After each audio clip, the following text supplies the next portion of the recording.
Yo tout le monde, aujourd'hui on se retrouve pour une vidéo exclusive qui normalement est réservée à vous qui êtes abonné à ma newsletter, donc déjà merci. Je vais enfin commencer à envoyer des petits trucs de temps en temps, je vous avoue que j'enchaîne beaucoup trop de choses et que j'ai pas assez pris le temps de faire ça et je compte me rattraper et vous envoyer des petits trucs bonus de temps en temps. Donc là on commence gentiment aujourd'hui avec un petit retour sur l'intro que j'ai filmé pour ma vidéo sur le lac Baïkal, donc on parle de la vidéo principale, et 50 premières secondes de la vidéo en fait c'est une intro un petit peu plus scénarisée que d'habitude, dans le sens où d'habitude c'est simplement des plans de drone un peu cool et tout.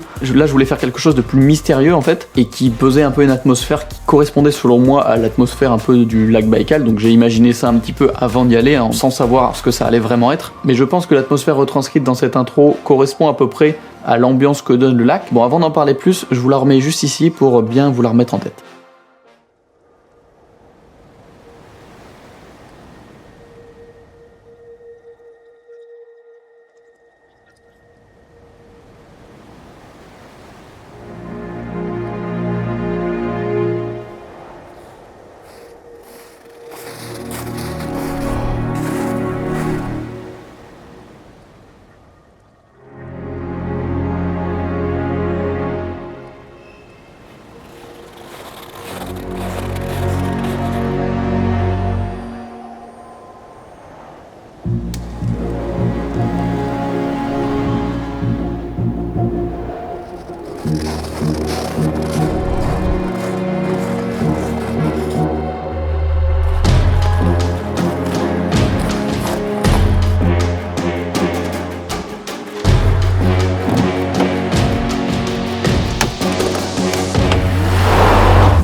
Voilà, maintenant que vous l'avez en tête, donc l'ambiance je pense qui est retranscrite est un peu ce que je voulais, un peu mystérieuse. Bon, toujours comme j'aime bien, un petit plan de texture pour commencer, bien sûr ça je peux pas, surtout sur de la glace comme ça rend trop bien, et je peux pas m'en empêcher, hein. Et puis il me faut aussi des petits plans pour caler des textes qui marchent bien avec ça. Mais après on se retrouve sur vraiment un plan très très large, avec un personnage tout petit au milieu. C'est vraiment un plan que je voulais donner vraiment très impressionnant, et rendre le sujet vraiment minuscule dans une immensité qui est le lac, et qui représente vraiment là l'immensité, je pense elle est à peu près bien retranscrite, et on ne sait pas qui c'est encore une fois, donc c'est quelqu'un de inconnu. Et le plan d'après, là on est vraiment sur un plan plus serré de ce personnage, enfin qu'on suppose être le même, puisque pour l'instant il n'y a qu'un sujet. Toute cette intro en fait je vais vraiment montrer la personne, mais sans jamais trop la dévoiler, parce que je voulais garder un côté mystérieux. On n'a pas besoin d'identité, on n'a pas besoin de savoir qui c'est, on sait juste que c'est quelqu'un qui marche dans cette immensité, dans ces paysages incroyables et uniques, et c'est ce que je voulais transmettre vraiment, et plonger un petit peu le spectateur dans un mystère un peu.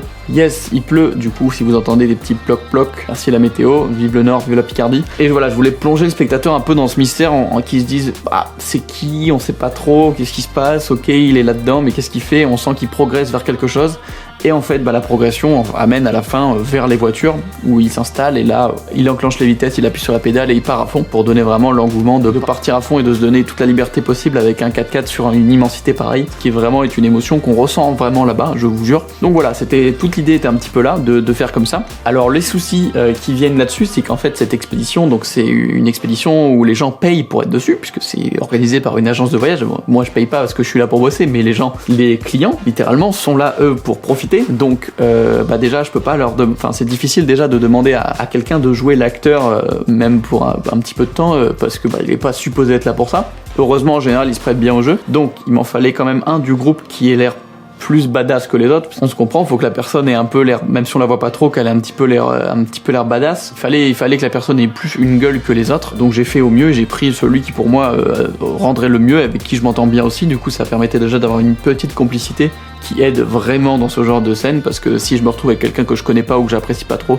je vais avoir du mal à communiquer, ça va être plutôt gênant. Et donc cet acteur déambule dans cette immensité, entre des plans de lui de très proche, on sait pas trop où il marche, et des plans dans l'immensité, des plans de la nature, donc on comprend qu'il évolue un petit peu dans un milieu complètement sauvage et gigantesque, et qui progresse vers quelque chose. Toute cette intro, moi pendant le tournage, en fait j'ai fait ça un matin, l'avant-dernier jour, et on a fait ça, il était 7h ou 7h30 du mat, parce qu'en plus on part souvent assez tôt le matin, donc faut demander à la personne d'être disponible avant tout le monde, genre une demi-heure, 3/4 d'heure avant, pour tourner ça. Donc voilà, c'est déjà cool que cette personne ait accepté de jouer pour moi. Et puis voilà, faut faire tout un peu dans le rush comme d'habitude sur ces voyages, parce que après on part, on n'a pas le temps d'attendre que je fasse ma super séquence et que je prenne 4 heures à tourner ça. C'était l'avant-dernier jour, de toute façon j'ai attendu, et l'endroit en vrai s'y prêtait bien. Du coup, bref, j'ai fait ce tournage, le tournage lui-même a duré environ 25 minutes. J'ai tout filmé à la GoPro sur mon front, donc j'ai quasiment utilisé que le Ronin avec mon GH5 et un 16-35 f4, puisque j'avais cassé mon 18-35 et c'est le 16-35, c'est celui qu'on m'a prêté. Yes. Du coup, j'ai filmé avec tout ça, j'ai la GoPro sur mon front enregistré un petit peu tout, même moi qui lui parle, la communication, etc. Donc je vous passe ces extraits de ces moments-là que je vais entrecouper avec des petites séquences, des plans de ce que ça rend sur la version finale. Et moi, je vais revenir aussi de temps en temps sur quelques points en vous parlant à la caméra ou en voix off. Yeah, I think just over there would be fun. I'm not supposed to smoke, right? Actually, I wanted to do like a breathe. Oh, this is working here, but this is more, huh? Actually, we can maybe do that right now. Yeah? Just put it yourself in that way. You just walk. Hold down. You know, you just walk back the way we came, okay? Wait. I'm gonna need to... Okay, we can go. Okay, you can do it. No, just keep... Okay, keep just on walk. walking and let the... Yeah, you never have to look at the camera or anything. Look, I just need to walk, right? I'm not there, yeah, exactly. Okay, let's do one more.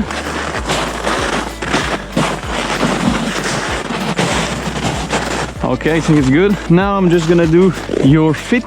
So let's go back from here. Oh, this is gonna be hard to follow. The snow is deep. 3, 2, 1, go.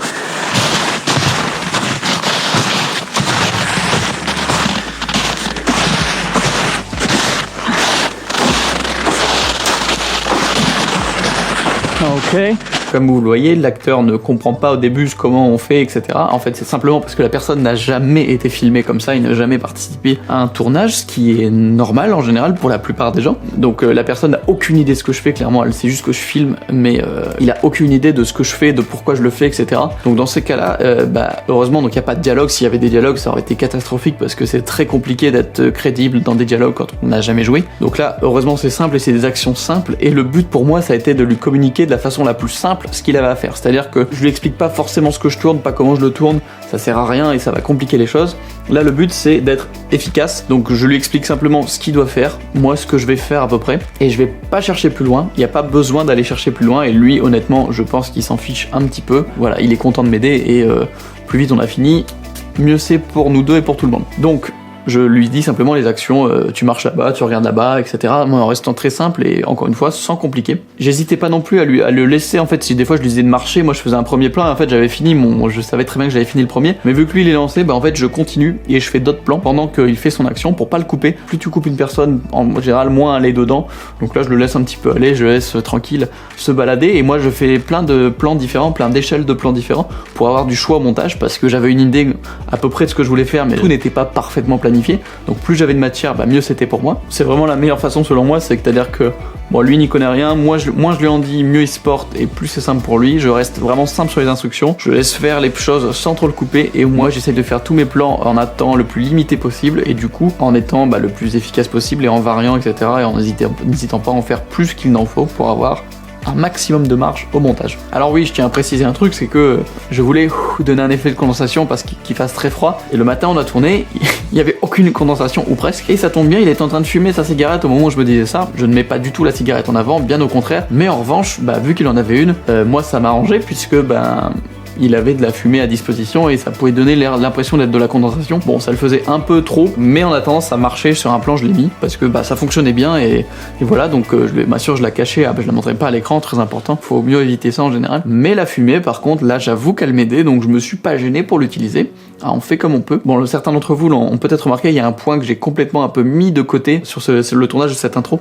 C'est la règle des 180 parce que moi, dans ma logique, pour moi, il avance dans la même direction, mais ça paraît logique à l'écran que entre chaque plan, il avance indéfiniment vers un but qu'on ne sait pas encore, mais dans la même direction, parce que si vous le voyez dans un plan qui va d'un côté, puis un plan dans l'autre, puis un plan, ça n'a plus aucun sens. Là, le but, c'est de donner l'intention qui progresse vers quelque chose, sauf que faut qu'il marche dans le même sens dans tous les plans. Donc, c'était pour moi très important de le filmer marchant toujours dans la même direction, et de pas le filmer un coup dans un sens, un coup dans l'autre. Il y a un moment, je l'ai filmé dans le sens opposé, et en fait, j'ai juste inversé le plan, j'ai mis un miroir horizontal dans première. Des fois, dans un montage, en fait, si les plans vont pas dans le bon sens, et que j'ai quand même envie de les mettre bout à bout, si le plan d'à côté, il n'y a pas d'écriture, il n'y a pas de choses qui se voient en miroir, je le mets en miroir et comme ça on n'en parle plus et ils vont tous les deux dans le bon sens, dans une continuité. Et ce que j'ai fait aussi à un moment sur un plan parce que il me plaisait pas dans un sens et ça matchait pas trop. J'ai juste mis un petit miroir et soudainement, c'est de la magie, ça marche. Bien sûr, encore une fois, s'il y a des écritures, s'il y a des choses vraiment qui ne marchent pas en étant inversées, là ça se voit. Mais sinon, un petit coup de miroir horizontal et des fois ça aide vraiment. Okay, so you're gonna keep walking like along the ice and I'll be following you. Okay, yeah, let's go.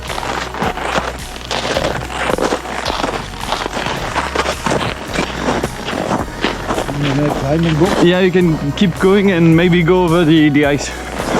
Yeah, like going on the other side to the cars. Oh, let's do that one more, that was cool. Let's do it one more time, it was good. Jump? Yeah. I'm not supposed to jump, right? Yeah, actually jump, it was cool. Let's do it one more time. I'm gonna try to follow your feet now. Okay, 3, 2, 1, go.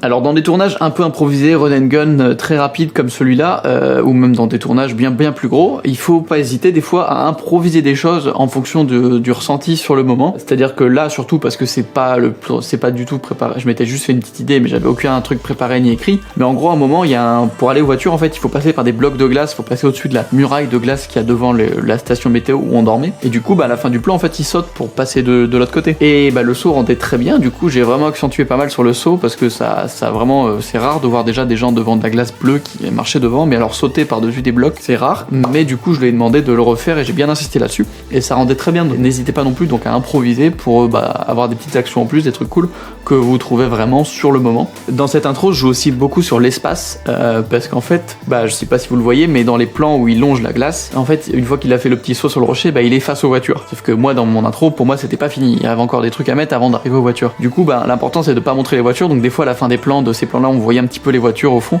Donc soit je n'utilisais pas les morceaux de plan où on commençait à voir les voitures, soit des fois par moment je pouvais cropper un petit peu dans le blanc pour cacher des détails. Mais voilà, j'ai vraiment utilisé l'espace un petit peu dans la forêt avant, ensuite le long des blocs de glace, et ensuite on a changé d'endroit, on était beaucoup plus loin sur la glace, toujours moi du même côté par rapport à lui, et à le faire marcher le long de la neige, un espace blanc, un fond blanc un peu infini. Ce qui représente bien le lac Baïkal pour le coup, et en allant toujours vers les voitures, mais entre temps en fait on avait complètement changé d'endroit, et l'important c'est juste que ça paraisse être une continuité. Donc là en l'occurrence il change d'endroit mais il continue à marcher toujours dans le même sens, donc encore une fois la continuité dans le cadre aussi, c'est à dire que je suis toujours du même côté par rapport à lui, et on casse pas ce rapport entre moi, la caméra et lui, sauf si évidemment c'était voulu, mais là pour le coup c'était vraiment ce que je voulais, qu'on continue, qu'on soit dans la même continuité et qu'on reste là-dedans parce que ça marchait bien, tout en utilisant l'espace qu'on avait au mieux et en jouant avec l'espace pour créer ce chemin de plusieurs paysages différents, alors qu'en fait on tourne à 50 mètres autour des voitures, quoi. C'est ça la magie du cinéma un petit peu, et les trucages qu'on peut faire de cacher complètement, transformer un environnement, transformer l'environnement que vous avez à disposition pour que ça s'adapte le mieux à ce que vous voulez faire. Et quand ça marche, c'est plutôt cool. We'll just go a bit on the ice. Yeah, let's just follow a bit and go back around the crack so this is gonna be pretty much you walking and me doing a lot of angles. So, well, maybe at some point I'm gonna ask you to rub your hands like you're cold, On est aussi allé un petit peu plus loin sur la glace, donc là dans l'immensité blanche qui rendait vraiment bien. Et je voulais vraiment absolument un plan où il marche dans le blanc, il n'y a rien autour, parce que fallait que ça matche avec mes plans de drone que j'ai fait qui sont très larges, avec un petit bonhomme au loin qui n'est même pas d'ailleurs la même personne, on s'en fiche, c'est de loin, et qui marche dans une immensité. Je voulais que ça reflète parfaitement ça dans ces plans là, un peu avec un fond blanc et uni. Et du coup voilà, c'est ce que j'ai fait. J'ai aussi utilisé une petite crevasse qui avait par terre qui guidait un petit peu pour le faire passer par dessus un petit peu et faire un petit jeu avec ça. Je l'ai fait aussi faire quelques actions comme se frotter les mains, etc. pour changer un petit peu de juste il marche, il souffle, pour vraiment rappeler l'environnement hostile autour de nous et l'environnement hostile dans lequel il est. Donc comme quoi il a froid, il se frotte les mains, il se réchauffe. Un autre détail aussi sur la communication avec les acteurs. Alors, je suis pas du tout un pro de la direction d'acteur, vraiment pas, ou de modèle, mais un petit tip que j'utilise beaucoup, c'est vraiment d'encourager les modèles, même si le plan ou l'action qu'ils ont fait rend pas bien, soit par votre faute, soit par leur faute parce qu'ils ont pas forcément bien fait l'action comme vous l'avez pensé. Mais peu importe, n'hésitez pas à dire c'est bien mais, ou vraiment c'est cool mais. Là, moi je dis souvent that's great but try. Je lui fais faire des choses différentes tout en lui disant que c'est bien pour l'encourager, parce que si vous lui dites non c'est de la merde, c'est nul, ça va pas, fais-le différemment, le rapport déjà c'est pas cool, c'est pas agréable, clairement. Et puis qui je suis pour dire ça à quelqu'un, mais voilà, en essayant d'être le plus sympa possible et que du coup ça se passe dans la bonne humeur. Et il y a aussi l'importance de là c'est quelqu'un qui le fait pour m'aider, qui se met à disposition tôt le matin avant de partir, et ça le fait sûrement un peu chier. Je dois souvent refaire les prises au moins 2-3 fois un minimum. Du coup je lui dis à chaque fois allez on le refait juste une fois, après c'est fini. Des fois c'est pas vrai, mais en attendant ça permet de donner l'espoir que c'est bientôt fini et de donner l'impression que ça raccourcit un petit peu le truc. Donc voilà, de jouer sur le temps aussi, c'est pas mal et c'est important. On arrive au moment de la voiture, donc là il arrive enfin à la voiture. Son objectif, il voulait monter dedans et partir à fond, explorer le lac Baïkal. J'ai voulu tenter un plan, donc je le disais dans la vidéo un petit peu making of qui est sorti. C'est un plan en fait où je mets mon gimbal au bout de mon monopode et je fais passer la caméra à travers les 2 fenêtres de la voiture, donc ce qui est plutôt impossible humainement parlant, sans que ce soit une catastrophe niveau stabilité. Donc mon monopode je l'étends à moitié à peu près, même pas. Parce que si je l'étends trop avec le poids, il se plie complètement parce que c'est un poids de 3-4 kg qui est au bout. Donc déjà c'est très lourd même à la moitié à porter, c'est très galère. Donc là je suis à l'impro total et je me suis pas entraîné avant, j'ai pas testé, j'ai pris mon monopode juste pour ce plan. Donc j'ai commencé à 16 mm qui était le plus grand angle que j'avais sur l'objectif, mon 16-35. J'en ai fait un premier comme ça avec lui pour voir un peu le timing de l'action en essayant de reculer. Alors déjà c'était galère de passer à travers les 2 fenêtres parce qu'en fait il y avait une voiture derrière moi qui était garée, qui m'empêchait de reculer à fond et de sortir complètement de la voiture dans laquelle je filmais. Déjà, voilà, mais bon, j'avais pas le temps de les faire bouger, etc. C'est trop compliqué. Du coup, j'ai fait une première fois comme ça. La deuxième, je l'ai fait genre à 24 mm, à la moitié de la plage focale de l'objectif, pour tenter de changer un peu d'angle et voir, parce que le premier était trop large et on voyait trop de choses. Et là, à 24, je me suis rendu compte qu'il y avait l'ombre en fait, parce que le soleil tapait pile derrière moi et portait mon ombre sur l'acteur avec le monopode et le gimbal, tout, vraiment la totale, ce qui n'allait pas du tout, mais alors vraiment pas du tout. Du coup, là, je regarde le plan, heureusement que j'ai regardé le plan, puis je fais ah merde. Donc j'ai tenté de le faire à 35 en resserrant le cadre un petit peu plus, donc ça passait mieux clairement au niveau de l'ombre, on la voyait pas, de toute façon j'avais pas le temps de changer l'orientation de la voiture et de refaire le plan, etc. C'était vraiment la seule fois où je pouvais encore faire ce plan avec cette lumière, donc j'avais pas le choix. Donc j'ai fait le plan, par contre le problème c'est qu'à 35 mm, du coup c'est vachement plus zoomé dans le cadre, et du coup on voit pas du tout l'effet de passer à travers les 2 fenêtres de voiture, il marche plus du tout, ou presque. Donc je l'ai laissé tomber au montage et j'ai même pas attendu d'avoir passé les 2 parce que de toute façon ça se remarquait pas vraiment. Donc voilà, tant pis, c'était un mal pour un bien. J'ai tenté mon petit plan original, mais je l'ai pas pu le faire au final et je le referai sûrement, je retenterai un truc du genre dans un prochain voyage, à mon avis, parce que je trouve ça cool et j'adore les plans en fait où il y a la caméra qui passe dans un objet ou un truc et les gens se disent bah comment il a fait? Parce que voilà, c'est sympa en général, si les gens se posent la question, c'est que ça rend plutôt bien. Bon là c'est un peu loupé pour le coup. Pour finir avec la voiture et cette séquence d'intro, j'ai filmé à la main cette fois-ci les petits plans d'insert, un petit peu des actions qu'il peut faire quand il rentre dans la voiture pour la démarrer, mettre la main sur le volant, les vitesses. Bon là c'est super simple, j'ai juste fait les plans comme ça au mieux, en plus proche, j'en ai fait plusieurs angles différents. Encore une fois, je lui donne des actions simples, je lui dis pas ce que je fais, pourquoi je le fais, ou très vaguement. It's just like, you know, before the music drops, there's like the tom tom tom tom, and you see it shot an epic shot of the... Et je lui dis juste bah tu mets ta main sur le volant, ouais comme ça c'est cool, et moi je cadre en fonction et comme ça voilà, on fait pas du blocking ni rien, on fait vraiment les trucs simples et moi je fais en fonction de lui pour simplifier la tâche et aller au plus vite. Pareil au niveau son, j'avais prévu de faire un peu de sound design, ce que j'essaye de faire de plus en plus. Donc j'avais mon petit zoom H1 que j'emmène à peu près partout avec moi et que j'utilise quasiment jamais. Là j'ai fait exprès d'enregistrer des pas dans la neige, j'ai fait exprès d'enregistrer mon souffle en train de... J'ai fait le moteur de la voiture. Yeah, one more like this. Et au final, je crois que je n'ai utilisé aucun de ces sons-là parce qu'il rendait pas bien et ça correspondait pas aux scènes, parce que je l'ai pas enregistré avec lui, je l'avais fait avant, où le bruit du moteur c'était pas le vrai bruit de la voiture qui accélérait, ça rendait bizarre. Du coup, la plupart des sons en fait, c'est soit des trucs que je récupère sur Epidemic Sound. J'en profite pour subtilement ajouter que si vous êtes intéressé par Epidemic Sound ou Musicbed, j'utilise vraiment les deux. Dans la description, il y a 2 petits liens qui sont des liens affiliés. Voilà. Grâce à ces liens, vous pouvez tester gratuitement Epidemic Sound ou Musicbed ou les deux pour 1 mois gratuit chacun, et vous pouvez vous désabonner sans rien payer à la fin de ce mois. Et moi, ça me rapporte un petit quelque chose, donc ça aide aussi la chaîne. Si vous voulez en même temps tester et donner un petit coup de pouce à ma chaîne, ben voilà, vous pouvez passer par ces liens qui sont dans la description. Du coup, la plupart des sons en fait, c'est soit des trucs que je récupère sur Epidemic Sound, soit des banques de sons que j'avais, soit carrément en fait les sons enregistrés avec le GH5, le micro interne du GH5, genre les bruits de pas, c'est ceux enregistrés avec le micro du GH5, qui n'est pas mal du tout au final, et bah ça marchait bien.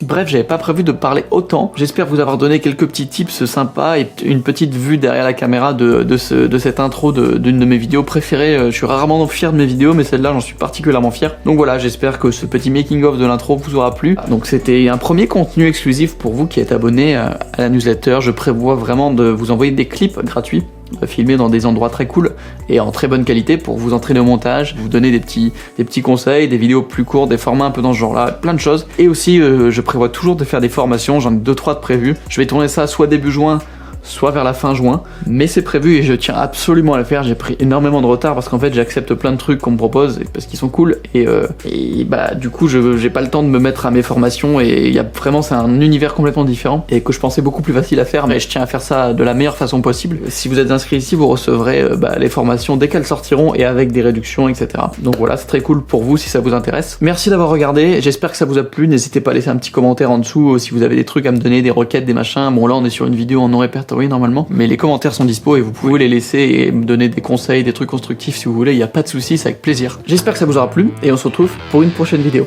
Ciao.